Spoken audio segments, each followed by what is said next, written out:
भले ही बीजेपी ने इस बार मुख्यमंत्री का चेहरा नहीं पेश किया हो, लेकिन सोमवार को चुनाव आयोग ने जब 5 राज्यों की चुनावी तारीखों का ऐलान किया तो राजस्थान में वसुंधरा राजे के लिए चर्चा जोर पकड़ने लगी है। तारीखों के साथ ही राजस्थान में सत्ता परिवर्तन और वसुंधरा राजे के मुख्यमंत्री बनने की संभावनाएं जताई जाने लगी है। अब आखिर ऐसा क्या हुआ जो चुनाव की तारीखों में लोगों को राजे की सत्ता वापसी नजर आने लगी है? अब ऐसा क्यों है और इसके पीछे की वजह क्या है, उससे पहले आप राजस्थान चुनाव को लेकर जारी की गई इन तारीखों को देख लीजिए। गजट नोटिफिकेशन 30 अक्टूबर, नॉमिनेशन की तारीख 6 नवंबर, सिक्योरिटी ऑफ नॉमिनेशन 7 नवंबर, नाम वापसी की तारीख 9 नवंबर, मतदान की तारीख 23 नवंबर, मतगणना की तारीख 3 दिसंबर। अब यहाँ पर 2 तारीखों को लेकर गौर किया जा रहा है। पहली तारीख है मतदान की आखिरी तारीख जो है 23 नवंबर और दूसरी तारीख मतगणना की जो है 3 दिसंबर। अब यहाँ एक तारीख का आखिरी शब्द 3 है तो वहीं दूसरी तारीख ही 3 है। अब आपको इन 3 नंबर के तिलिस्म के बारे में बताते हैं, लेकिन उससे पहले जरा मौजूदा सियासत के बारे में बात कर लेते हैं। प्रदेश में बीते 20 सालों से सत्ता परिवर्तन की रीत चली आ रही है।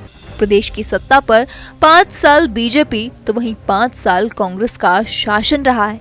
इस बार चुनाव में कांग्रेस पार्टी का दावा है कि वो सत्ता रिपीट करेंगे, तो वहीं बीजेपी का कहना है कि वो प्रदेश की फेल होती कानून व्यवस्था के साथ ही केंद्र सरकार की योजनाओं के दम पर सत्ता में वापसी करेंगे और राजस्थान में सत्ता परिवर्तन की परिपाटी को बरकरार रखेंगे।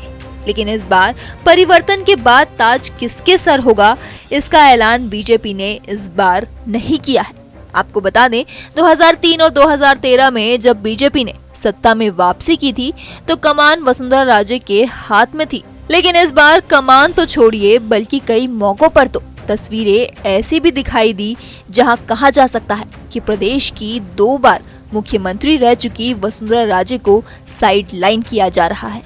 अब जब तारीख का ऐलान हो ही गया है तो देखना ये है कि नतीजे किस पार्टी के पक्ष में जाते हैं और फिर मुख्यमंत्री की दावेदारी पर किसका पलड़ा भारी रहता है।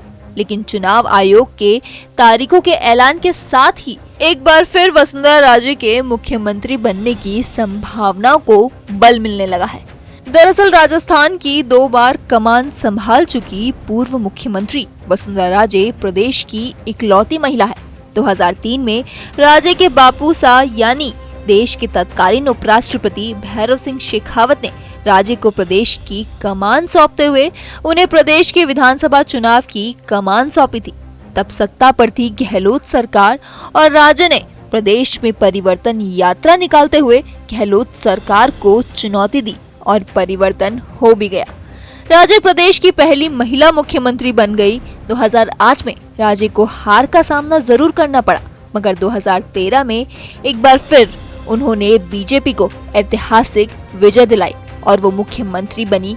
अब वसुंधरा राजे के इसी 2003 और 2013 में मुख्यमंत्री बनने के साथ ही एक और लक है जो है 3 का। वसुंधरा राजे जयपुर के जिस सरकारी आवास में रहती है उसका नंबर भी 13 ही है। अब 2003 और 2013 के साथ ही बंगला नंबर भी 13, यानी तीनों जगहों पर आखिर के 3 शब्द हैं 3। अब इस बार भी साल है 2023 और मतदान की आखिरी तारीख भी है 23, यानी यहाँ भी तारीख का आखिरी नंबर है 3 और मतगणना की तारीख तो 3 दिसंबर है ही।